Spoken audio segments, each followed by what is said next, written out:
Et si je vous disais que j'ai passé presque toute ma vie à bâtir des maisons pour les autres, alors que personne ne m'a jamais appris à construire un refuge pour moi-même? Et si je vous disais qu'avant d'être l'architecte silencieuse que l'on admire aujourd'hui, j'étais une petite fille terrifiée, enfermée dans une chambre trop étroite, dans une maison trop grande pour mon chagrin? Et si je vous disais que la plupart de mes créations sont nées du besoin urgent d'inventer un monde dans lequel je pourrais respirer, exister, sans peur? Je m'appelle Josiane Marie Delcourt, j'ai 82 ans et je suis née à Tulle, dans le département de la Corrèze. Ceux qui me connaissent aujourd'hui m'appellent Mamie Josiane ou l'architecte du silence, parce que je parle peu, mais que chaque maison que j'ai dessinée raconte quelque chose que je n'ai jamais osé dire à voix haute. Mais aujourd'hui, je vais parler, parce qu'il est temps, parce qu'il le faut, parce que garder le silence, parfois, c'est continuer à mourir en morceaux. Mon histoire ne commence pas dans une salle de conférence ou dans un atelier d'architecture, mais dans une vieille maison en pierre, au sommet d'un hameau isolé, près de Marcillac-la-Croze, un endroit où les volets étaient toujours fermés, même en plein jour. Mon père, Jean Delcourt, était un homme respecté, charpentier, dur à la tâche, fervent catholique. Il construisait les toits des autres, mais détruisait le nôtre chaque nuit. Ma mère, Monique, était femme au foyer, silencieuse, toujours en tablier, les mains dans l'eau ou sur le tissu. Elle ne disait rien, même quand elle savait. J'étais la cadette de 3 enfants. Mon frère Luc était déjà parti à la guerre d'Algérie. Ma sœur Élise, mariée très jeune. Moi, j'étais là, seule avec eux. Et chaque soir, le même cauchemar recommençait. J'avais 8 ans, la première fois que mon père est entré dans ma chambre et a refermé la porte derrière lui. Je ne comprenais pas. Je ne savais pas que ce genre de douleur existait, ni que l'on pouvait vouloir disparaître si fort à cet âge. Je me suis tue pendant des années. Il disait que c'était notre secret, que Dieu pardonnait aux pères aimants, que j'étais spéciale. Et moi, imbécile de petite fille, je croyais qu'il disait vrai. Les années ont passé, mon corps a grandi, ma peur aussi. J'ai appris à me dissocier, à vivre ailleurs, dans ma tête, à m'imaginer construire un endroit rien qu'à moi, avec des murs solides, une porte fermée à clé et une fenêtre grande ouverte sur le monde. Je dessinais en cachette, sur les marges de mes cahiers, des pièces, des escaliers, des vérandas, des combles aménagés. C'était mon exutoire. Quand j'ai eu 16 ans, j'ai compris que si je restais, je mourrais. Alors, une nuit, j'ai fui. Je suis montée dans un train pour Limoges avec un carnet, un stylo et 5 francs en poche. Je n'ai pas laissé de mots. Je ne voulais pas qu'on me retrouve. À Limoges, j'ai dormi 2 semaines dans une arrière-salle d'église, sous la protection d'une religieuse appelée Sœur Madeleine, qui ne m'a jamais demandé pourquoi j'avais peur des hommes. Elle m'a trouvé un poste de ménage chez une dame âgée, Madame Roche, qui vivait seule dans un grand appartement art déco. Elle m'a permis d'utiliser sa bibliothèque le soir. C'est là que j'ai lu pour la première fois le nom de Le Corbusier. Et j'ai compris que l'architecture, ce n'était pas seulement du béton, c'était une forme de langage, un cri, une réparation. J'ai mis des années à oser m'inscrire à une école du bâtiment. Je n'avais pas le baccalauréat, mais un professeur, Monsieur Vasseur, a cru en moi. Il m'a dit « Vous dessinez comme si votre vie en dépendait ». Et il avait raison, parce que c'était le cas. J'ai travaillé, étudié et construit ma vie pierre par pierre, comme on rebâtit une maison après un incendie. Mais malgré tout ce que j'ai accompli, je n'ai jamais raconté cette histoire, jusqu'à aujourd'hui. Parce que je sens que le temps presse, parce que j'ai vu trop de femmes vieillir avec leur douleur enfermée, parce qu'il y a des vérités qui doivent être dites, même 70 ans après. Je ne suis pas un modèle, je ne suis pas une héroïne, je suis juste une femme qui a survécu, une petite fille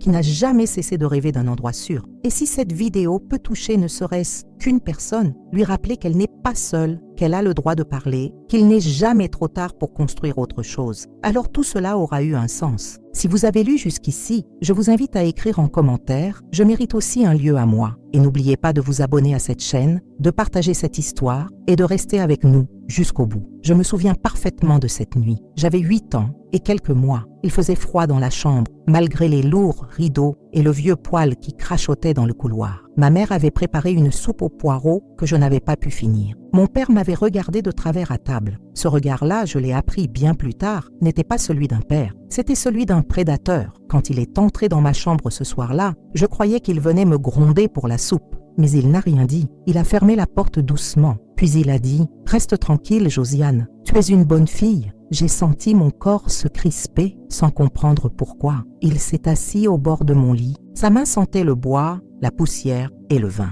Je ne me souviens pas de tout. Mon esprit a effacé, ou plutôt déplacé, certaines images. Mais je me souviens très bien de l'odeur de sa veste, de son souffle, de la sensation d'étouffer dans un silence trop épais. Ce soir-là, je suis sortie de mon corps. Je suis devenue une spectatrice. J'ai vu une petite fille figée, les yeux grands ouverts, l'âme en suspens. Et cette petite fille, c'était moi. Il a dit que c'était notre secret, que les pères ont des gestes d'amour spéciaux, que Dieu comprend, que je devais l'aimer et ne rien dire à maman, sinon elle serait très en colère. Je n'ai rien dit pendant des années. Chaque nuit, ou presque, il venait, parfois après avoir bu, parfois à jeun, toujours avec cette même voix douce et mensongère, toujours avec cette même main sur ma bouche, même si je ne criais jamais. Je ne savais pas que c'était mal. Ou plutôt, je le savais dans mon ventre, mais personne ne m'avait donné les mots pour le nommer. Et puis, dans cette maison, on ne parlait pas. Jamais. Ma mère, Monique, passait ses journées à frotter, cuisiner, repriser. Elle priait beaucoup.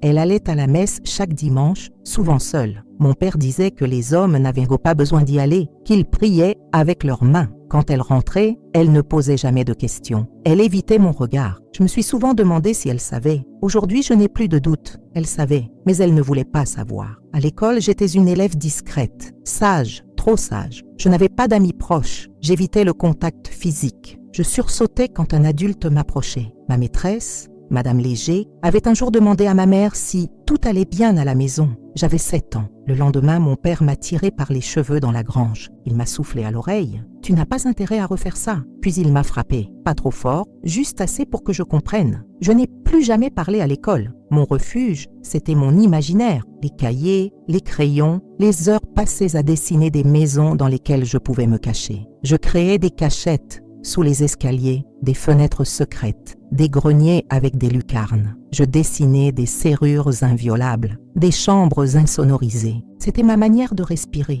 de survivre. Je ne croyais pas en Dieu. Comment aurais-je pu? Mais je lui parlais quand même. Je lui demandais de faire mourir mon père, puis je lui demandais de me faire mourir à moi. Et puis, un jour, j'ai cessé de demander. J'ai accepté. J'ai cru que c'était mon destin, mon fardeau, mon enfer personnel. Et puis, un jour, quelque chose a changé. J'avais 12 ans. Mon père était ivre. Il est entré dans ma chambre, comme d'habitude. Mais cette fois, j'ai vu dans ses yeux une rage que je n'avais jamais vue. Et j'ai eu peur, une vraie peur, une peur animale. Je me suis recroquevillée. Il m'a saisi par les bras. Et j'ai vu du sang sur ses mains. Il s'était coupé plus tôt dans la journée. C'est à ce moment-là que j'ai compris que je devais partir. Pas plus tard, pas quand j'aurai l'âge, mais dès que possible. Sinon, il finirait par me tuer, d'une façon ou d'une autre. Ce soir-là, j'ai griffonné un plan dans mon carnet. Un plan de fuite. J'y ai mis la gare, le chemin le plus court pour y aller, le jour où ma mère allait chez sa sœur à Brive-la-Gaillarde, les horaires de train pour Limoges. Je suis devenue stratège. Je me suis mise à cacher des pièces, à observer, à attendre, mais j'avais peur. Peur de ne pas y arriver, peur d'être attrapée, peur d'être tuée. Alors je priais, pas Dieu,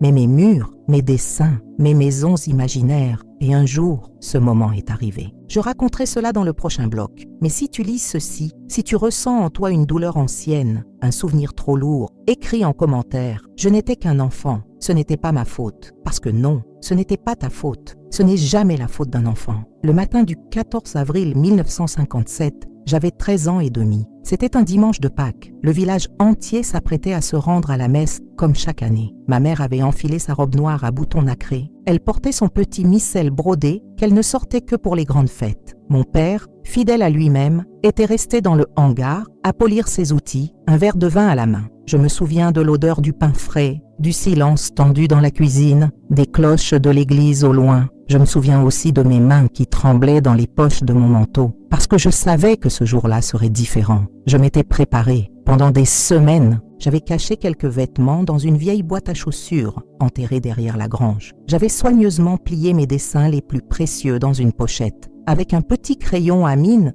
que m'avait donné ma sœur Élise lors de sa dernière visite. J'avais volé 20 francs dans la boîte à couture de ma mère, la seule chose que je n'ai jamais volée de ma vie. Quand ma mère est partie à pied pour la messe, je suis montée dans la chambre. J'ai enfilé des bas plus épais, j'ai serré mes lacets et j'ai dit au revoir à cette maison sans me retourner. J'ai couru jusqu'à la petite gare de Saint-Germain-les-Vergnes, à 3 km de là. Le train pour Limoges partait à 10h23. J'avais vérifié l'horaire 100 fois. J'ai acheté un billet sans que personne ne me pose de questions. J'étais petite, maigre, le regard baissé. On aurait dit une fillette allant chez une tante. Personne n'a vu la panique dans mes yeux. Quand le train a démarré, je me suis effondrée. Mes jambes tremblaient. Mon cœur battait à m'en faire mal. Mais j'étais partie. Je l'avais fait. Le voyage jusqu'à Limoges a duré 1h30. Je n'ai pas regardé par la fenêtre. J'avais peur que le paysage me trahisse, que quelqu'un monte et me reconnaisse, que le contrôleur appelle mon père. Mais rien de tout cela n'est arrivé. À Limoges, je n'avais nulle part où aller. Je me suis assise sur un banc près de la gare. J'ai attendu que la foule se disperse, puis j'ai erré dans les rues sans but. Le soir venu, j'ai trouvé une petite église ouverte, Saint-Pierre-du-Queyroy.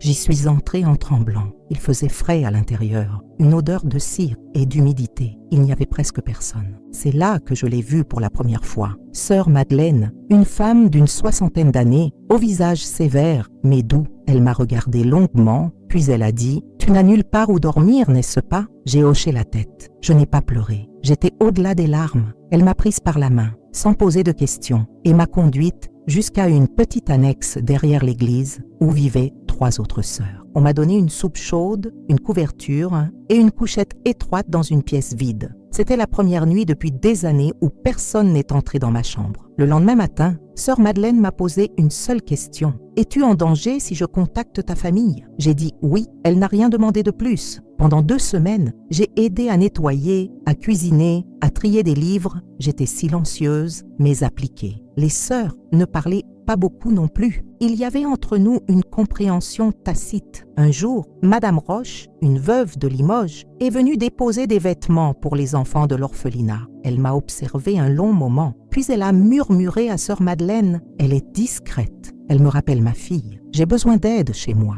C'est ainsi que je suis entrée dans la maison de Madame Roche, une grande demeure des années 30 avec des vitraux colorés et des escaliers en bois massif. Elle m'a donné une chambre mansardée, des vêtements propres et une routine simple, faire les courses, ranger, l'aider à écrire ses lettres. Elle était veuve depuis longtemps, n'avait pas d'enfants et passait ses journées à lire ou à jardiner. Elle ne m'a jamais interrogée sur mon passé, mais un jour, elle a découvert mes dessins. Je les avais cachés dans une boîte sous mon lit. Elle les a regardés longuement, puis elle m'a demandé « C'est toi qui as fait ça ?» J'ai dit oui, la gorge nouée. Elle a souri, un vrai sourire. « Tu dois continuer, Josiane. Tu tiens quelque chose. » Elle m'a prêté des livres d'architecture, m'a appris le nom des styles, des périodes, des grands maîtres. C'est grâce à elle que j'ai découvert Le Corbusier, Niemeyer, Charlotte Perriand. J'avais 14 ans, mais je sentais que, pour la première fois, quelqu'un croyait en moi. J'ai commencé à dessiner tous les jours, à étudier en secret, à me dire que peut-être, oui, je pouvais construire quelque chose. Mais en moi, la peur ne m'avait pas quitté. La nuit, je faisais encore des cauchemars, des ombres dans le couloir,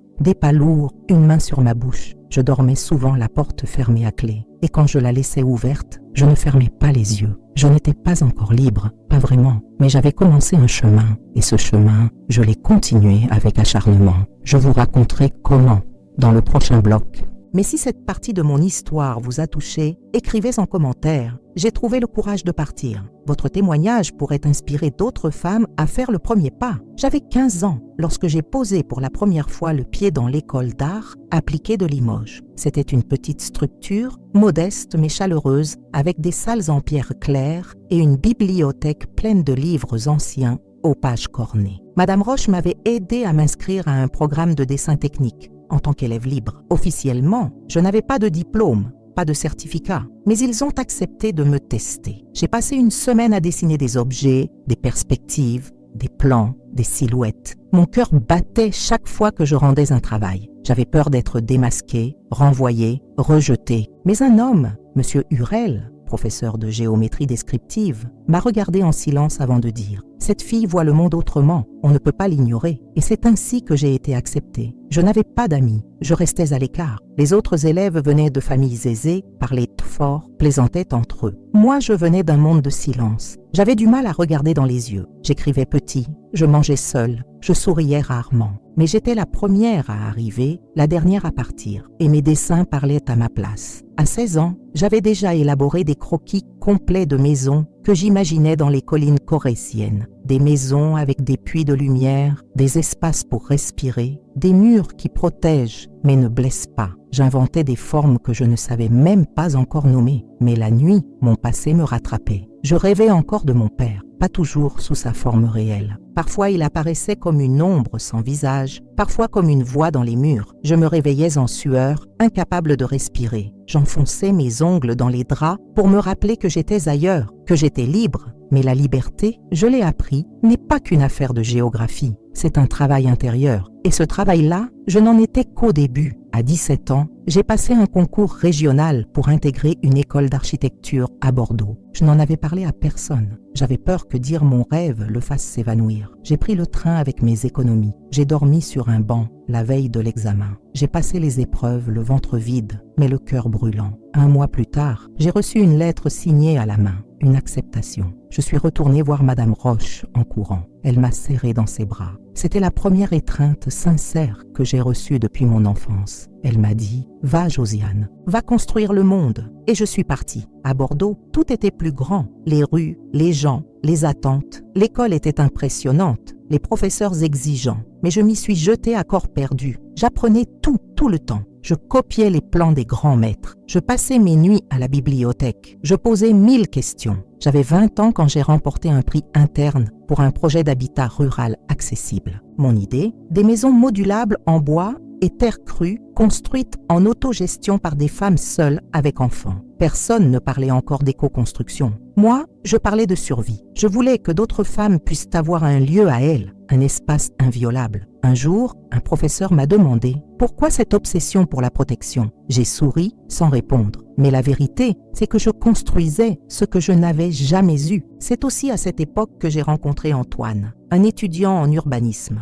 Gentil, discret, drôle. Il me faisait rire. Il disait que mes yeux étaient comme les cours d'eau de la Corrèze. Il ne m'a jamais touché sans demander. Il m'écoutait quand je parlais de mes maisons imaginaires. Il me disait « Tu vas changer le monde, Josiane ». Mais je ne pouvais pas l'aimer. Mon corps portait trop de cicatrices. Mon âme, encore plus. Chaque fois qu'il s'approchait, une voix en moi criait « Attention !» J'étais en alerte constante. Même sa tendresse me faisait peur. Un soir, je lui ai dit la vérité, toute la vérité. Il a pleuré, il m'a demandé ce que je voulais. J'ai dit « Que tu partes ». Et il est parti, sans me juger, sans me forcer. Il a respecté. C'est ce soir-là que j'ai compris que l'amour, le vrai, ne blesse pas, mais aussi que je n'étais pas encore prête à le recevoir. À 22 ans, j'ai été diplômée avec mention. Je suis retournée à Limoges quelques semaines, revoir Madame Roche qui était malade. Elle est morte quelques mois plus tard en me tenant la main. Elle a murmuré « Tu es ma fille, Josiane. N'oublie jamais, je l'ai enterrée comme une mère. » Ensuite, j'ai pris la route. J'ai travaillé à Toulouse, puis à Lyon, puis à Clermont-Ferrand. Je construisais, je dessinais, je rêvais, mais en moi, quelque chose restait cassé. Un jour, j'ai croisé par hasard une jeune fille dans une gare. Elle avait 12 ans, des bleus sur les bras, un regard fuyant. Je l'ai suivie jusqu'au train. Je lui ai dit « Tu veux de l'aide ?» Elle a fondu en larmes. C'est là que j'ai décidé que je ne pouvais plus me taire, que mon histoire devait servir à d'autres. Mais ça, c'est pour plus tard. Avant cela, il me restait encore une étape.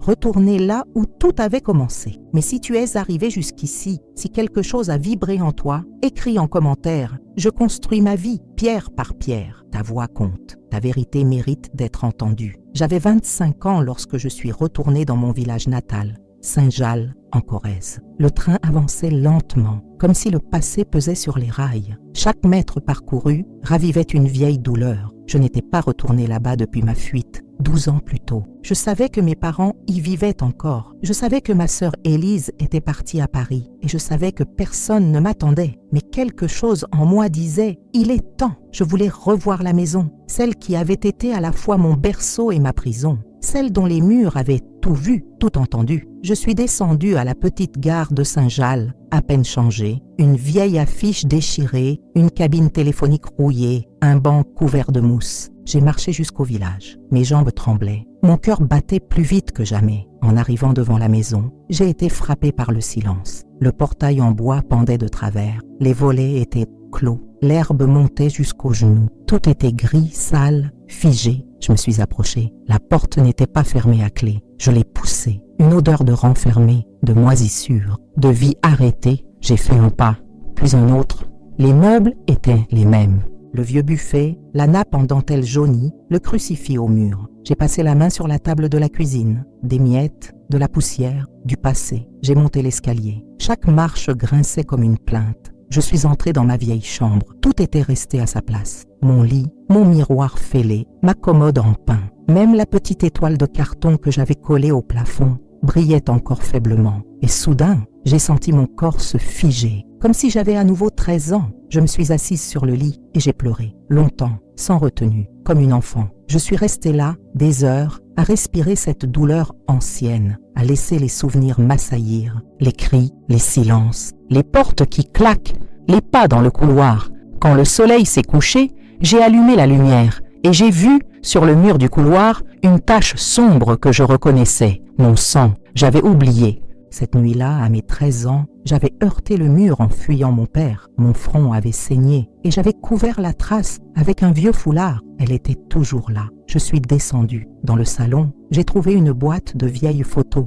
Mon père jeune, ma mère souriante. Moi, bébé, dans les bras d'un homme qui allait devenir mon bourreau. J'ai tout regardé, puis j'ai pris une allumette et j'ai brûlé cette boîte. Pas par haine, mais pour me libérer. Je suis sortie dans le jardin. L'air était frais. Les étoiles perçaient le ciel noir. Et pour la première fois depuis des années, j'ai respiré sans douleur. Le lendemain, j'ai croisé une voisine d'enfance, Madeleine, qui m'a reconnue. Elle a crié « Josiane, c'est toi !» Et puis elle s'est approchée, les yeux humides. Elle m'a dit « Ton père est mort il y a 2 ans. Ta mère vit seule, dans une maison de retraite à Brive. » Je ne savais pas quoi répondre. J'ai juste dit merci. Cette nuit-là, j'ai dormi dans la vieille maison, porte fermée à clé, fenêtre entr'ouverte, et j'ai rêvé que je construisais une maison, pas pour moi, pour une autre Josiane, une petite fille que je ne connaissais pas, une fille libre. Le jour suivant, je suis allée à Brive. Ma mère ne m'a pas reconnue tout de suite. Elle avait vieilli, fondu, oublié, mais quand je lui ai dit « C'est moi, Josiane », elle a fondu en larmes. Elle m'a dit « Je savais ce qu'il te faisait. » Et je n'ai rien fait. J'ai mis ma main sur la sienne et j'ai dit « Je suis en vie. » Elle a hoché la tête. Nous sommes restés là longtemps, en silence. Et ce silence, cette fois, n'était pas une arme. C'était un pont. Je ne lui ai pas pardonné, mais j'ai déposé le poids. Ce voyage a changé quelque chose en moi. J'ai compris que je ne pouvais pas fuir éternellement, que le passé, même douloureux, mérite d'être visité pour ne plus nous hanter. Je suis retournée à Limoges avec un cœur plus léger et une idée, construire un espace pour les femmes comme moi. Mais ça, c'est pour le prochain chapitre. Si ce que tu viens de lire t'a touché, écris en commentaire. Je regarde mes ruines et je construis avec. Ta voix compte, ton histoire aussi. Quand je suis rentrée à Limoges, une certitude brûlait en moi. Je ne pouvais plus simplement dessiner pour des concours ou pour satisfaire les exigences d'un promoteur. J'avais besoin de créer quelque chose d'utile, de vivant, quelque chose qui aurait sauvé la jeune Josiane que j'avais été. C'est ainsi qu'est née l'idée de la Maison des Femmes. Pas un centre social froid, pas une structure bureaucratique. Une maison, littéralement. Un lieu avec des murs chaleureux, des odeurs de café, des couvertures en laine, des silences respectés. Un endroit où une femme battue, violée, rejetée ou simplement fatiguée pourrait venir, poser son sac, enlever ses chaussures et s'endormir sans peur. Je n'avais ni argent, ni partenaire, ni autorisation, seulement un carnet rempli de croquis, des rêves trop grands et une rage douce. J'ai commencé à parler de mon projet dans les petites conférences d'urbanisme, dans des cafés associatifs, dans des réunions féminines. Au début, les gens m'écoutaient poliment, puis m'oubliaient. Mais une femme, Claire Montaigne, avocate militante pour les droits des femmes, a vu mes plans. Elle a pleuré. C'est ça qu'on attend depuis des années, Josiane. Une maison pour guérir, pas pour fuir. Elle m'a présentée à une fondation à Toulouse. J'ai fait le voyage, seule, avec mes dossiers. Une salle pleine d'hommes et de femmes en tailleur sombre. J'ai parlé pendant 20 minutes. Ma voix tremblait. Je leur ai dit que cette maison,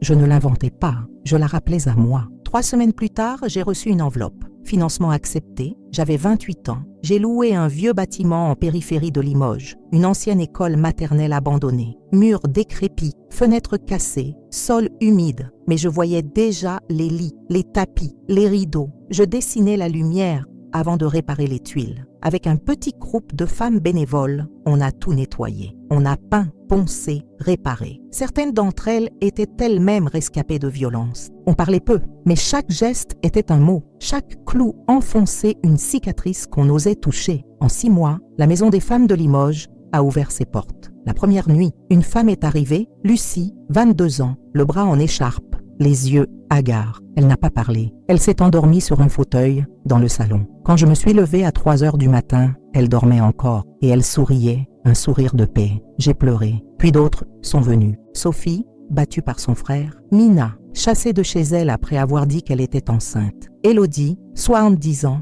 veuve d'un homme qui l'avait humiliée toute sa vie. Toutes portaient une histoire. Toutes avaient peur de parler. Alors on les laissait d'abord dormir, manger, écouter de la musique, lire. Et puis, parfois, elles parlaient. La maison était construite comme un cocon. Pas de serrure imposée, mais des rideaux épais, des coussins, des bibliothèques, des plantes vertes. Un chien adopté, Pablo, qui se couchait aux pieds des femmes en larmes. J'étais là tous les jours. Je ne dirigeais pas, je vivais avec elles. Je cuisinais, je réparais les chaises bancales. Je donnais des cours de dessin. Certaines femmes m'ont confié leurs secrets les plus lourds. Je les ai reçus comme on reçoit une pierre chaude, avec douceur et respect. Un soir, Lucie est venue me voir. Elle m'a dit « Je veux devenir architecte ». Je lui ai donné mes carnets. Elle a pleuré. Elle m'a dit « C'est la première fois que quelqu'un me donne quelque chose sans rien attendre ». J'ai compris ce soir-là que ma mission n'était pas seulement de construire des maisons, c'était de reconstruire des femmes. Nous avons ouvert une deuxième maison à Poitiers, puis à Brive. Chaque maison était différente, mais l'âme était la même. Accueillir sans juger, protéger sans enfermer, écouter sans presser. À 32 ans, j'ai reçu une médaille d'honneur de la ville de Limoges. J'ai monté sur scène, en tailleur gris, les jambes tremblantes. J'ai dit « Je ne suis pas une héroïne, je suis une survivante et je tends la main aux survivantes ». Le public s'est levé. Mais ce soir-là, seule chez moi, j'ai regardé mes cicatrices. Elles étaient toujours là, moins brûlantes. Mais là, un jour, une journaliste m'a demandé « Pensez-vous que la douleur vous a rendue plus forte ?» J'ai dit « Non, la douleur m'a presque tuée. Ce qui m'a sauvée, c'est l'amour des autres femmes. Et c'est cet amour que je veux transmettre. Mais l'histoire n'est pas finie. Il me restait un rêve, un dernier. Et ce rêve allait changer tout. Si tu crois, toi aussi, qu'aucune femme ne devrait dormir dans la peur, écris en commentaire. Chaque femme mérite une maison. Ta voix peut sauver, ta parole peut ouvrir une porte. Quand j'ai eu 35 ans, j'ai appris que j'étais enceinte. Je n'avais pas de compagnon. Je n'en voulais pas. Mon ventre n'avait pas été un lieu de douleur cette fois. C'était un choix, un appel, une envie de transmettre quelque chose de doux, de simple, d'ancré dans l'amour. Je me souviens avoir pleuré seule en regardant le test de grossesse positif dans ma petite salle de bain. Pas de peur, pas de panique, juste une émotion immense. La sensation que, cette fois, la vie me faisait un cadeau. Ma fille était née un matin d'automne à 5h42. Je l'ai appelée Juliette. Sa peau était douce comme le ciel. Ses yeux sombres me fixaient comme si elle savait déjà tout de moi. Je l'ai serrée contre moi et j'ai juré que jamais elle ne connaîtrait ce que j'avais vécu. Je suis devenue une mère tardive, oui, mais j'étais prête. Chaque nuit blanche, chaque fièvre, chaque biberon était pour moi une chance. Je la portais dans mes bras comme on porte une prière. Juliette a grandi dans la maison des femmes, parmi les rires, les drames, les survivantes. Elle appelait toutes les femmes Tati. À 3 ans, elle savait reconnaître les silences lourds. À 6 ans, elle préparait du thé pour les grandes en pleurs. Un jour, elle m'a dit « Maman, pourquoi les femmes viennent ici ?» Je lui ai répondu « Parce qu'elles ont besoin d'un endroit où être elles-mêmes. » Elle a hoché la tête. Elle a dit « Moi, je veux construire une maison pour les filles tristes. » C'est là que mon dernier rêve est né. Je voulais construire une maison qui porterait le nom de ma fille. Pas une simple maison refuge, mais un lieu d'apprentissage, d'écoute, de transformation, une école de reconstruction, la maison Juliette. J'ai commencé à dessiner les plans en secret. Juliette avait 8 ans. Elle adorait me regarder tracer les lignes, dessiner les ouvertures. Un jour, elle m'a demandé « Maman, on peut faire une pièce avec un plafond plein d'étoiles ?» J'ai dit oui. Je l'ai laissé ajouter ses idées. Une balançoire dans la cour, des vitres colorées, un mur où les femmes pourraient écrire ce qu'elles ressentaient. J'ai présenté le projet à la mairie de Limoges. Refusé. Puis à une fondation en Belgique. Pas de réponse. J'ai insisté, encore et encore. À 38 ans, j'étais fatiguée, mais déterminée. Un jour, Juliette est rentrée de l'école avec un dessin. Elle avait écrit « Bienvenue à la maison Juliette. Ici, on guérit. » Je l'ai encadrée. Finalement, une femme médecin, Dr Legrand, directrice d'un centre de recherche en psychologie traumatique, a entendu parler du projet. Elle m'a appelée. On s'est rencontrés. Elle m'a dit « Ce que vous proposez, c'est ce qui manque à nos patientes. Un lieu vivant, pas un hôpital. » Avec son appui, nous avons reçu des fonds. Le terrain nous a été offert par une ancienne résidente de la Maison des Femmes, Amandine, qui avait hérité d'une ferme à restaurer à Uzerche, un petit village perché sur les collines. En 2 ans, la Maison Juliette est devenue réalité. Elle a ouvert ses portes un 5 novembre, jour de l'anniversaire de ma fille. Juliette avait 10 ans. Elle a coupé le ruban rouge avec ses petites mains. Tout le monde a applaudi. Elle s'est tournée vers moi, a souri et m'a murmuré « Tu l'as fait, maman ». Mais non, c'était elle qui m'avait donné le courage. La Maison Juliette est aujourd'hui un centre unique en France. Les femmes y vivent, mais aussi y créent. On y trouve des ateliers d'écriture, de peinture, de poterie, de théâtre. Les murs changent de couleur chaque mois selon l'humeur collective. Le plafond étoilé est là, les messages sur le mur aussi. Je suis encore debout, je me pardonne, je mérite d'être aimée. Parfois, j'entre et je lis ces mots en silence. Et je me rappelle la petite fille que j'étais, murée dans une chambre sans voix. Juliette a grandi dans cet univers. Elle est devenue une adolescente forte, douce, attentive. À 17 ans, elle a déclaré vouloir devenir architecte sociale. Elle veut construire des maisons pour celles qu'on oublie. Un jour, elle m'a dit « Maman, est-ce que je peux prendre le relais un jour ?» J'ai souri. J'ai dit « Ce rêve n'a jamais été que le tien. » Et pourtant, j'avais peur. Peu après ses 18 ans, Juliette est tombée amoureuse d'un garçon plus âgé. Au début, tout allait bien. Puis elle a commencé à changer, à s'effacer, à mentir. J'ai reconnu les signes, les mêmes, la peur, le repli, le silence. Et pour la première fois de ma vie, j'ai hurlé. Je l'ai prise par les épaules. Je lui ai dit « Je ne te laisserai pas tomber.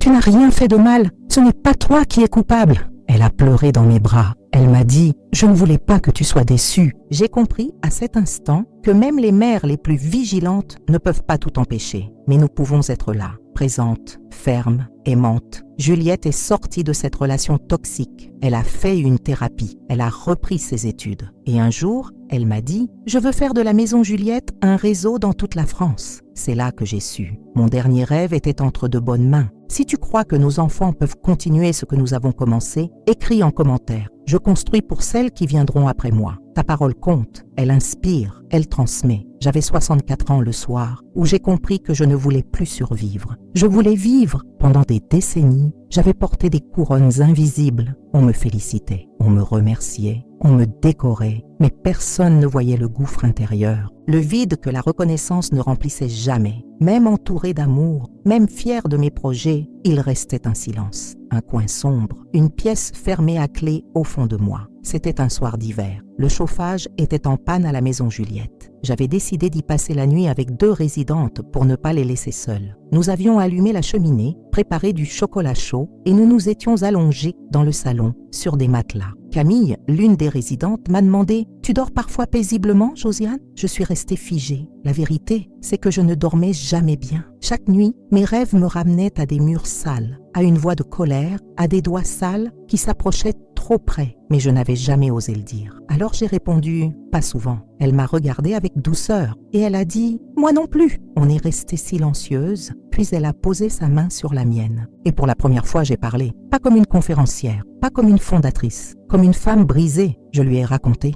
l'enfance, le grenier, la honte, les nuits à dessiner pour survivre, les bleus qu'on cache, la voix du père, la fuite, l'enfant dans le ventre, la peur. Elle a pleuré et moi aussi. Ce soir-là, j'ai ouvert cette pièce fermée. J'ai allumé la lumière et j'ai vu que la petite fille était toujours là, terrifiée, seule, mais vivante. Je lui ai tendu la main. Je me suis pardonnée. Les jours suivants, j'ai commencé une thérapie pour la première fois de ma vie, à 64 ans. Parce qu'il n'est jamais trop tard pour se sauver soi-même. J'ai commencé à écrire un carnet rouge. Chaque matin, avant que le monde ne se réveille, j'y notais une phrase. Parfois c'était « je suis fatiguée », parfois « je suis fière », parfois « je veux crier ». Ce carnet est devenu ma boussole. J'ai aussi commencé à marcher. Des heures, dans la campagne autour de Limoges. Je regardais les arbres, les murs, les chemins. Je parlais seule. Je priais. Pas un Dieu précis, mais une force, une présence. Quelque chose qui m'avait toujours tenu debout. Un matin, au bord d'une rivière, j'ai crié de toutes mes forces.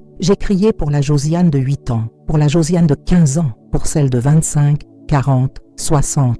J'ai hurlé jusqu'à ne plus avoir de voix. Et dans ce silence, après le cri, j'ai senti la paix. Pas une paix glorieuse, mais une petite paix. Celle d'un cœur qui cesse de courir. Je suis rentrée ce jour-là. J'ai ouvert la porte de chez moi et j'ai dit à voix haute « Bienvenue à la maison ». C'était ma maison, mon corps, mon âme. J'ai revu Juliette ce soir-là. Je l'ai serrée contre moi. Je lui ai dit « Je suis enfin là ». Et elle m'a répondu « Tu n'es jamais partie ». Depuis ce jour, je n'ai plus porté de masque. Je ne fais plus semblant. Quand ça va, je le dis. Quand ça ne va pas, je le dis aussi. J'ai appris que la vérité ne tue pas. Le silence, oui. J'ai partagé mon histoire dans un livre. Un éditeur m'a contacté. Je l'ai appelé « Le grenier et la lumière ». Il a été lu par des centaines de femmes. Certaines m'ont écrit, d'autres sont venues à la maison Juliette. Elles disaient « Je pensais être seule ». Je leur répondais « On est nombreuses et ensemble, on est fortes ». Cette nuit où j'ai fait la paix avec moi-même, je n'ai pas guéri tout à fait, mais j'ai cessé de fuir. Et parfois, c'est tout ce qu'il faut. Si tu crois qu'il n'est jamais trop tard pour guérir, écris en commentaire « Je ne veux plus fuir ». Ta voix est un baume. Elle peut réconforter une âme en silence. J'ai passé une vie entière à m'excuser. Je m'excusais quand je parlais trop. Je m'excusais quand je pleurais, quand j'étais en colère, quand je demandais de l'aide, quand je dérangeais, quand je respirais trop fort. Je m'excusais d'exister parce que c'est ce qu'on m'avait appris. Que je devais me faire petite, discrète, gentille, supportable. On m'avait convaincu que j'étais un fardeau, une tâche, un bruit en trop dans le silence des autres. Et puis un jour, j'ai compris que ce n'était pas moi le problème. Ce jour-là, j'avais 71 ans. J'étais dans un café à Clermont-Ferrand, en train d'écrire sur mon carnet rouge. Une femme est entrée, furieuse, cherchant une place. Elle s'est tournée vers moi et a dit « Vous êtes seule à cette table, madame ?» J'ai répondu « Oui ». Elle a grogné et est partie. Et j'ai failli m'excuser. J'ai failli dire « Désolée ». Mais je me suis retenue et j'ai pensé « Pourquoi ? Pourquoi devrais-je m'excuser d'être là, d'occuper un espace, d'écrire, de vivre, de prendre une table, de respirer ?» Je suis restée droite et j'ai écrit en majuscule dans mon carnet « Je n'ai pas à m'excuser d'être moi ». Ce fut une révélation. Ce soir-là, en rentrant, j'ai ouvert toutes mes boîtes à souvenirs. J'ai relu mes anciens journaux, mes lettres non envoyées, mes esquisses, mes poèmes. Et j'ai vu une femme entière, lumineuse, blessée mais vivante. J'ai vu Josiane dans toutes ses versions. La fille, la mère, la militante, la rêveuse, la survivante. Et je l'ai embrassée, pas symboliquement, vraiment. Je suis allée devant le miroir, j'ai regardé mes rides, mes cernes, mes cheveux gris, mes yeux fatigués, et j'ai dit à voix haute « Tu es belle, tu es là, tu as survécu ». J'ai pleuré longtemps, pas de douleur, de reconnaissance. Je me suis excusée auprès de moi-même, de m'être maltraitée, d'avoir cru les voix qui me disaient que je valais moins, d'avoir accepté moins que ce que je méritais. Le lendemain, j'ai appelé ma fille Juliette. Je lui ai dit « Aujourd'hui, ta mère s'est choisie ». Elle a répondu « Il était temps » et on a ri. J'ai fait des choses que je n'avais jamais osé faire. J'ai appris à danser. Je suis allée à la mer et j'ai nagé nue à 72 ans. J'ai embrassé un homme que j'aimais en silence depuis des années. Je lui ai dit « Je n'attends plus, je veux vivre ». Et lui aussi avait attendu. Alors on a vécu, pas comme dans les films, pas de promesses folles, juste deux âmes vieilles qui s'aiment comme on s'écoute, lentement. J'ai aussi écrit une lettre à mon père, une lettre que je n'enverrai jamais. Je lui ai dit « Tu ne m'as pas détruite, tu m'as brisée, oui, mais je me suis recollée et je suis plus forte que toi ». Je l'ai enterrée sous le grand chêne, dans le jardin de la maison Juliette. Depuis ce jour, je ne m'excuse plus. Je dis ce que je pense. Je pleure quand j'ai mal, je ris trop fort, je prends de la place. Je suis moi. Et si cela dérange, tant pis, parce que j'ai appris ceci. Le monde n'a jamais eu besoin de femmes parfaites. Il a besoin de femmes réelles. Et je suis réelle. Si tu ressens cela dans ton cœur, écris en commentaire « Je n'ai plus à m'excuser d'exister ». Dis-le pour toi, pour celles qui n'osent pas encore. Il y a une paix qu'on ne trouve pas dans le silence, ni dans les mots. C'est une paix qui s'installe doucement, dans le souffle, dans les gestes simples, dans la manière dont on ouvre la fenêtre le matin, sans attendre que le passé entre avec le vent. J'ai 84 ans aujourd'hui et je vis sans peur. Cela ne veut pas dire que je n'ai plus de souvenirs douloureux, ils sont toujours là. Parfois, une odeur, une chanson, une porte qui grince ravivent des choses anciennes. Mais ils ne m'étouffent plus, parce que j'ai appris à les accueillir, à leur dire « Tu fais partie de mon histoire, mais tu ne contrôles plus ma vie. » Vivre sans peur, pour moi, c'est parler sans trembler. C'est oser dire non, c'est regarder quelqu'un dans les yeux et ne pas détourner le regard. C'est manger ce que j'aime, m'habiller comme je veux, danser dans la cuisine, ne plus demander la permission. C'est me lever chaque matin et me dire « Tu as encore un jour et tu le mérites ». Je vis dans une petite maison à Collonges-la-Rouge, entourée de pierres rouges et de vignes anciennes. Juliette m'a fait construire une véranda où je peux lire, écrire et regarder les orages passer. Chaque semaine, des femmes viennent me voir. Certaines sont jeunes, d'autres plus âgées. Elles s'assoient avec moi. Elles me parlent de leurs douleurs, de leurs doutes, et je les écoute. Je ne donne pas de leçons. Je dis juste, je comprends. Et souvent elle pleure, pas de tristesse, de soulagement. Un jour, une fille de 16 ans m'a demandé « Comment tu fais pour ne plus avoir peur ?» Je lui ai répondu « Je n'attends plus qu'on me sauve. Je me tiens la main moi-même. » Parce que c'est ça, la clé. Pendant longtemps, j'ai attendu que quelqu'un vienne me dire que j'étais assez belle, assez forte, assez digne. Mais personne ne l'a fait. Alors j'ai décidé de le devenir pour moi-même. J'ai écrit un second livre. Il s'intitule « Je suis le feu que tu n'as pas éteint ». Il parle de ce que c'est que de renaître après avoir été réduite en cendres. Il a été lu dans des lycées, dans des prisons pour femmes, dans des maisons de retraite. Une dame de 92 ans m'a écrit « Je pensais mourir sans avoir parlé. Grâce à toi, j'ai raconté. » Je garde cette lettre près de moi. Parfois, je rêve encore de mon père. Il entre dans ma chambre, comme avant, mais cette fois, je me lève. Je le regarde droit dans les yeux et je lui dis « Tu n'as plus de pouvoir ici. » Je me réveille sans sueur, avec un sourire, parce que c'est terminé. Et ce n'est pas seulement une fin, c'est un début. J'ai appris que la peur ne disparaît jamais totalement, mais on peut l'apprivoiser. Lui parler doucement,